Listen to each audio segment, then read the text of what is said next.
बिस्मिल्लाहिर्रहमानिर्रहीम। अस्सलाम वालेकुम। आज हमारा टॉपिक है ट्राइमेटाबुल, इसकी यूज़ के बारे में हम आपको आगाह करेंगे, साइड इफ़ेक्ट्स के बारे में। सो प्लीज़ हमारे वीडियो को आखिर तक देखें ताकि पूरी मालूमात हासिल हो। इसमें कौन से कंपोजिशन शामिल है? इसमें मेटोफिन, एल-लाइसिन, डी-एल, केनाटेन, विटामिन B1, B6 और B12 शामिल है। इसके ज़रिए हम हेपेटाइट को ट्रीट करते हैं, यानी ऐसे लोग जिसको भूख नहीं लगती, ऐसे लोगों में हम ट्राइमेटाबुल का इस्तेमाल करते हैं, जिससे इसकी भूख में इजाफा होते हैं। इसके साइड इफ़ेक्ट्स कौन से हैं? यानी ट्राइमेटाबुल की इस्तेमाल से वो मुअज़्ज़र असरात जो हमारे जिस्म में पैदा होते हैं, इसमें डिज़नेस यानी चक्कर का आना या परेशान होना, वीकनेस और अपने आप को कमज़ोर महसूस करना साइड इफ़ेक्ट्स है ट्राइमेटाबुल के। सो प्लीज़ जो लोग ट्राइमेटाबुल इस्तेमाल करते हैं उसको मशीनरी चलाने और गाड़ी चलाने से परहेज़ करना चाहिए।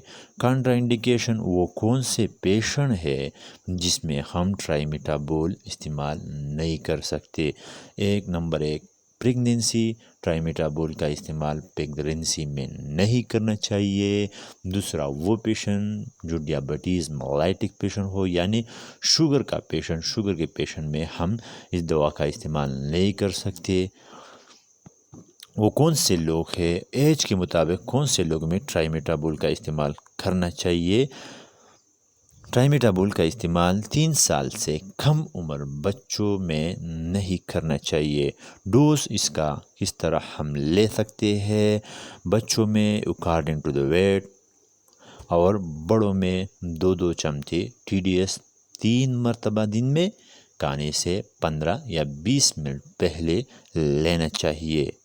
ये था ट्राइमेटाबुल के बारे में मालूमात। सो प्लीज़ हमारे वीडियो को लाइक, सब्सक्राइब और शेयर करें और बेल आइकन को क्लिक करें।